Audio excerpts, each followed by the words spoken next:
मतदान जो 10 तारीख को होने वाला है उसकी जनता के समर्थन में, उस प्रथम चरण के उम्मीदवारों के समर्थन में जो महारैली आज हम लोगों ने किया है, उन सभी को आप जिताने का काम करेंगे। इस वर्चुअल रैली के तौर पर मैं केवल इतनी बात कहूँगा, आपने हमें समय दिया और आप लोगों ने सुना। इस जो बातें हम लोग यहाँ से बता रहे हैं, ये हमारा घोषणा पत्र भी आपके सामने है। 50 सूत्रीय घोषणा पत्र जो स्टैम्प पेपर पर लिख करके हम लोग दे रहे हैं, कोई पार्टी नहीं दे सकती है। ये परंपरा भी हम ही लोगों ने, हमारी बहुजन मुक्ति पार्टी ने शुरू किया। ये धोखेबाज लोग हैं, इन धोखेबाजों से बचो और बहुजन मुक्ति पार्टी के उस संदेश को, वो घोषणा पत्र को आप घर घर में पहुंचाने का काम करेंगे और एक एक वोट आप बहुजन मुक्ति पार्टी के उम्मीदवारों को जिताने के लिए देने का काम करेंगे। 10 तारीख को सबसे पहले अपना वोट लाइन में खड़ा होकर के पहले नंबर का वोट आपको बहुजन मुक्ति पार्टी के उम्मीदवार के खाते में डालना है। इसी शब्दों के साथ में मैं अपनी बात को यहीं पर रोकता हूं। आपने हमें सुना, इसके लिए बहुत बहुत धन्यवाद, आभार। जय मूलवासी, जय भारत। दोस्तों, वर्तमान व्यवस्था घटिया है, जिसका समाधान खटिया है। धन्यवाद। धन्यवाद माननीय प्रवीण प्रताप सिंह, कार्यकारी राष्ट्रीय अध्यक्ष बहुजन मुक्ति पार्टी। साथियों, आज राष्ट्रीय परिवर्तन मोर्चा के द्वारा जो वर्चुअल महारैली बहुजन मुक्ति पार्टी एवं अन्य सहयोगी दलों के समर्थन में हो रही है, अब मैं अगले वक्ता के तौर पे बुलाना चाहूँगा। इस कार्यक्रम के मुख्य अतिथि माननीय चौधरी विकास पटेल, राष्ट्रीय अध्यक्ष राष्ट्रीय पिछड़ा वर्ग मोर्चा नई दिल्ली एवं राष्ट्रीय परिवर्तन मोर्चा के द्वारा उत्तर प्रदेश आम चुनाव 2022 प्रचार अभियान समिति जो बनाई गई है, उसके अध्यक्ष माननीय चौधरी विकास पटेल जी, मैं आपको आमंत्रित करता हूं, आप अपनी बात रखें। चौधरी विकास। धन्यवाद संचालक जी। साथियों, राष्ट्रीय परिवर्तन मोर्चा के माध्यम से आज पहले चरण में जो राष्ट्रीय परिवर्तन मोर्चा के प्रत्याशी हैं, उनके समर्थन में ये वर्चुअल सभा आयोजित की गई। आज इस वर्चुअल सभा की अध्यक्षता कर रहे आदरणीय वामन मेश्राम साहब, सम्मानित अतिथि एवं वक्तागण, विभिन्न दलों के प्रतिनिधि साथियों, उत्तर प्रदेश का चुनाव चल रहा है और 10 तारीख को पहले चरण का मतदान होने वाला है। टीवी के माध्यम से, अखबारों के माध्यम से और बीजेपी और समाजवादी पार्टी के माध्यम से भी लगातार इस बात का प्रचार किया जा रहा है, इस बात का प्रसार किया जा रहा है और ऐसा प्रदर्शित करने की कोशिश की जा रही है कि बीजेपी समाजवादी पार्टी से लड़ रही है और समाजवादी पार्टी बीजेपी से लड़ रही है। इस बात का प्रचार प्रसार किया जा रहा है और दोनों दलों के द्वारा आपसी मिलीभगत से इस बात की कोशिश की जा रही है कि जो तीसरा विकल्प है, तीसरे विकल्प की तरफ लोगों का ध्यान नहीं जाना चाहिए और सारा का सारा जो वोटर है, वो वोटर के या तो बीजेपी के पक्ष में वोट डालने का काम करे या तो समाजवादी पार्टी के पक्ष में वोट डालने का काम करे। कि एक के द्वारा प्रचार किया जा रहा है कि हमको वोट दो, नहीं तो दूसरा आ जाएगा, और दूसरे के द्वारा ये प्रचार किया जा रहा है कि नहीं हमें वोट दो, नहीं तो वो आ जाएगा। अब ये जो स्थिति निर्माण की गई है उत्तर प्रदेश चुनाव के अंदर में, इस स्थिति को मतदाताओं को समझने की जरूरत है और खास तौर से जो पिछड़े वर्ग के मतदाता हैं, शेड्यूल कास्ट के मतदाता हैं, शेड्यूल ट्राइब के मतदाता हैं, माइनॉरिटीज के मतदाता हैं, उनको खास तौर से इस बात को समझने की जरूरत है कि उत्तर प्रदेश में ये जो दो पार्टियां आपस में नूरा कुश्ती कर रही, उनके मुद्दे और एजेंडे में क्या अंतर है। कहीं ऐसा तो नहीं है कि हम किसी को भी जिता कर लाएं, कभी किसी को भी चुन करके लाएं और उनके मुद्दे और एजेंडे वही हो जो भारतीय जनता पार्टी के एजेंडे। चूंकि अभी पिछले 5 साल से हम लोग भारतीय जनता पार्टी की सरकार को बर्दाश्त कर रहे हैं, बड़े पैमाने पर पिछड़े वर्ग के ऊपर अन्याय अत्याचार हो रहे हैं, पिछड़े वर्ग के लोगों के फर्जी एनकाउंटर हो रहे हैं, हत्याएं हो रही है, बहन बेटियों के ऊपर रेप हो रहा है, शेड्यूल कास्ट के लोगों के ऊपर अत्याचार हो रहा है, आदिवासियों के ऊपर बड़े पैमाने पर अत्याचार हो रहा है, मुसलमानों के ऊपर बड़े पैमाने पर अत्याचार हो रहा है। तो ये जो बड़े पैमाने पर 5 साल से हम लोग भारतीय जनता पार्टी की सरकार में जो अन्याय और अत्याचार हो रहा है उसको बर्दाश्त करने का काम कर रहे हैं, उसको भुगतने का काम कर रहे हैं, तो इसके विकल्प के रूप में समाजवादी पार्टी का ऐसा कहना है कि हमें चुनकर लाओ। लेकिन हमें याद रखना चाहिए कि जब समाजवादी पार्टी की सरकार थी तो समाजवादी पार्टी की सरकार के कार्यकाल में क्या हुआ, ये बात भी हमको याद रखना चाहिए। और दूसरी ये बात भी याद रखनी चाहिए कि क्या आज की तारीख में समाजवादी पार्टी हमारे मुद्दे और एजेंडे को उठाने के लिए तैयार है? क्या हमारे मुद्दे और एजेंडे को अपने घोषणा पत्र में शामिल करने के लिए तैयार है? आज वो ब्राह्मणों को आश्वासन दे रहे हैं कि हम पुजारियों को मानदेय देंगे, आज वो आश्वासन दे रहे हैं हम ब्राह्मण आयोग बनाएंगे, आज वो तमाम प्रकार के आश्वासन ब्राह्मणों को देने के लिए तैयार है। लेकिन आज वो पिछड़े वर्ग को एक भी आश्वासन देने के लिए तैयार नहीं है। वो अपने घोषणा पत्र में ये भी शामिल करने के लिए नहीं तैयार है कि हम जाति आधारित गिनती करेंगे। वो अपने घोषणा पत्र में ये भी शामिल करने के लिए नहीं तैयार है कि हमारी सरकार आएगी तो हम रिजर्वेशन प्रमोशन लागू करेंगे, शेड्यूल कास्ट का बहाल करेंगे और ओबीसी को लागू करेंगे।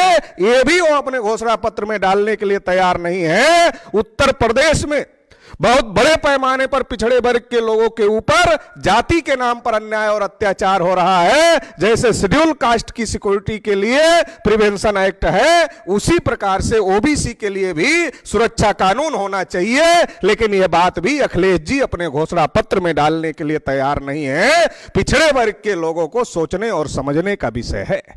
क्योंकि ये जो चुनाव होता है ये निर्णय करने का समय होता है, और अगर एक बार निर्णय करने में हम चूक गए, एक बार चूक गए तो 5 साल तक पछताना पड़ता है। इसलिए जो निर्णय करने का समय है इसमें सोच समझकर निर्णय करने की जरूरत है।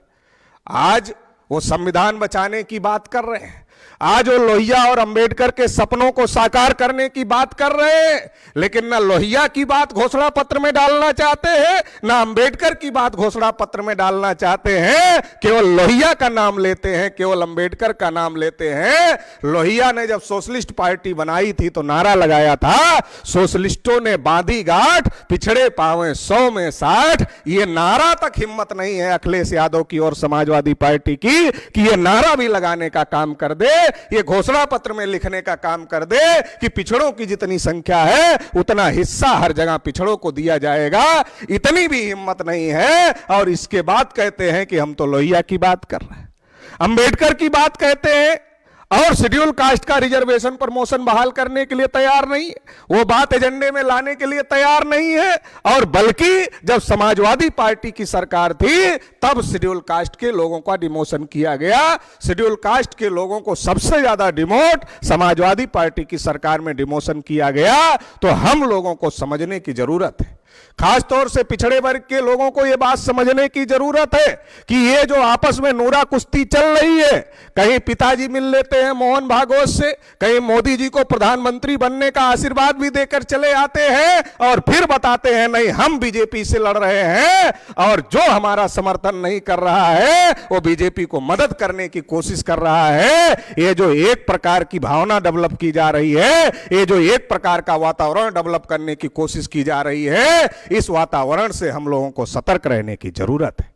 राष्ट्रीय परिवर्तन मोर्चा के संयोजक माननीय वामन मेश्राम साहब पिछले कई महीनों से पब्लिक मीटिंगों में और मीडिया में लगातार ये कहते रहे और इस बात की लगातार कोशिश करते रहे कि बीजेपी को हराने के लिए हम समाजवादी पार्टी के साथ में अलायंस करने के लिए तैयार हैं, मिलकर बीजेपी को हराना चाहते हैं। अगर समाजवादी पार्टी इस बात के लिए ईमानदार होती, बीजेपी को हराने के लिए ईमानदार होती, तो उसने अलायंस किया होता। लेकिन समाजवादी पार्टी बीजेपी को हराने के लिए ईमानदार नहीं है, बल्कि बीजेपी और समाजवादी पार्टी की जो नीतियां हैं वो भी पुजारियों को मानधन देना चाहते हैं, वो भी मंदिर बनाना चाहते हैं। अभी कल रामगोपाल जी का इंटरव्यू हमने देखा तो रामगोपाल जी कह रहे थे कि अगर हमारी सरकार आएगी तो भाजपा से भी ज्यादा बढ़िया मंदिर बनाने का हम काम करेंगे।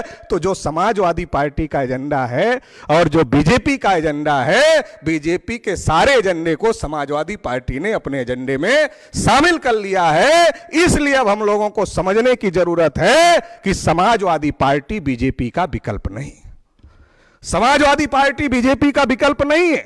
और अगर समाजवादी पार्टी बीजेपी का विकल्प होती तो समाजवादी पार्टी की सरकार में किसानों का गन्ना का भुगतान बकाया नहीं रहता। लेकिन समाजवादी पार्टी की सरकार में किसानों के गन्ने का भुगतान बकाया था। समाजवादी पार्टी की सरकार में किसानों के गन्ने का भुगतान नहीं हुआ तो भारतीय जनता पार्टी की सरकार 5 साल की चली गई, इसमें भी किसानों के गन्ने का भुगतान नहीं हुआ। समाजवादी पार्टी के लोग आज कहते हैं हम पुरानी पेंशन बहाल करेंगे, लेकिन जब पुरानी पेंशन उत्तर प्रदेश में बंद की गई तो उस समय उत्तर प्रदेश में समाजवादी पार्टी की सरकार थी।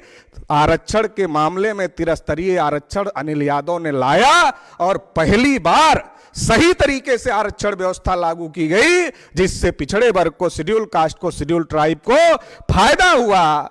लेकिन रंजना वाजपेयी के कहने पर अखिलेश यादव ने त्रिस्तरीय आरक्षण को खत्म करने का काम किया। नीट में जब बीजेपी ने ओबीसी के लोगों को रिजर्वेशन नहीं दिया तो राष्ट्रीय परिवर्तन मोर्चा के संयोजक माननीय मेश्राम साहब के नेतृत्व में आंदोलन किया गया। और जब आंदोलन किया गया सरकार को झुकना पड़ा, और जब झुकना पड़ा सरकार को और नीट में रिजर्वेशन लागू करने की घोषणा करनी पड़ी तो अखिलेश यादव ने ट्वीट किया और ट्वीट में लिखा कि हमारे आंदोलन के दबाव में आकर सरकार को नीट में ओबीसी रिजर्वेशन लागू करना पड़ा।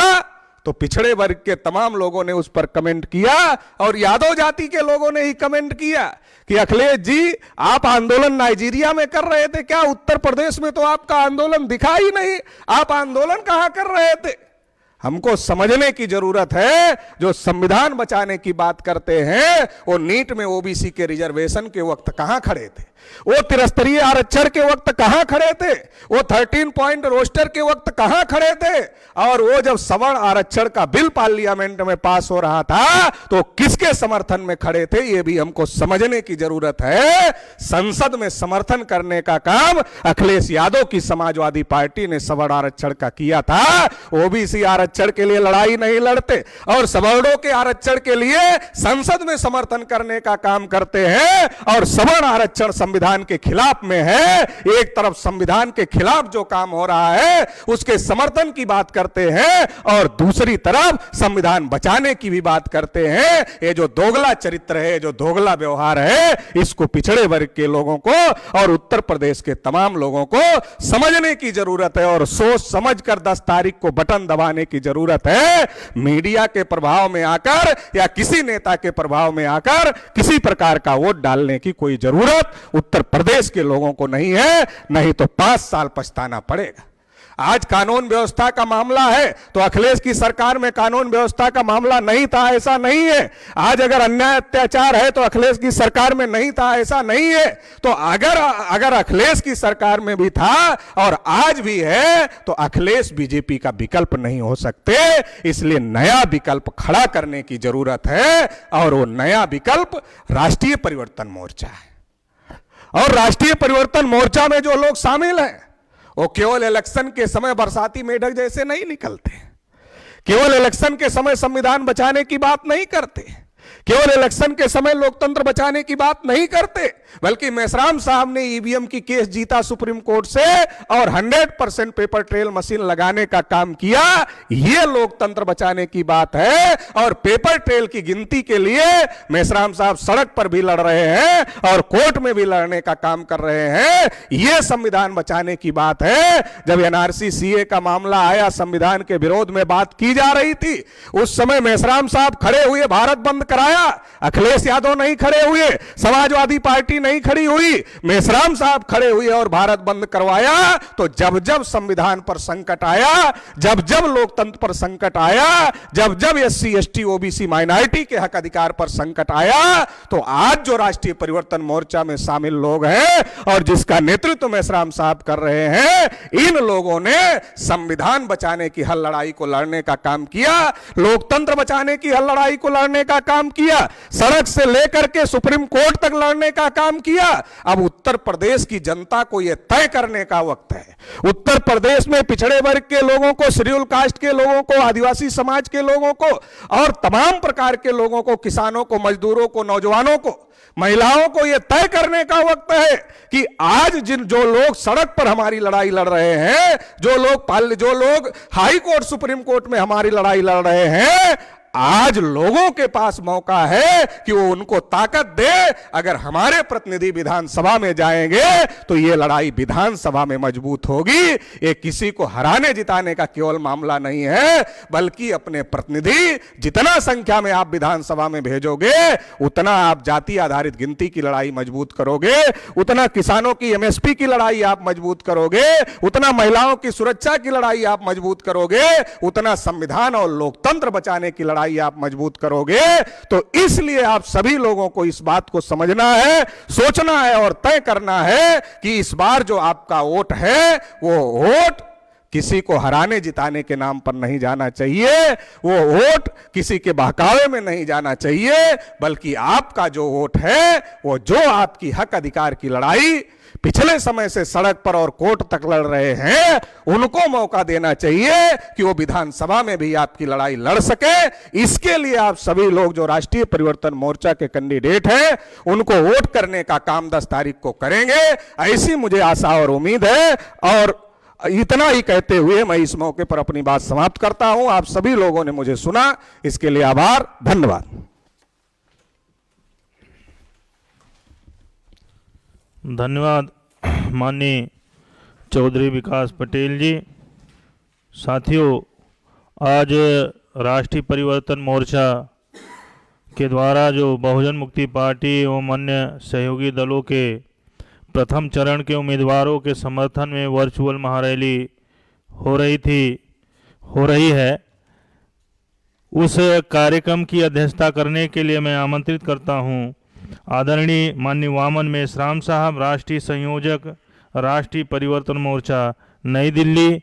आज इस कार्यक्रम की अध्यक्षी भाषण करने के लिए और लोग जो प्रत्याशी हैं प्रथम फेज के, उनके समर्थन में ये कार्यक्रम का अध्यक्षीय उद्बोधन करने के लिए माननीय वामन मेश्राम साहब।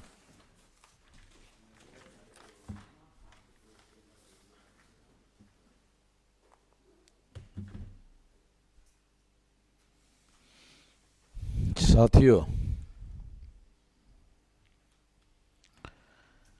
आज राष्ट्रीय परिवर्तन मोर्चा के द्वारा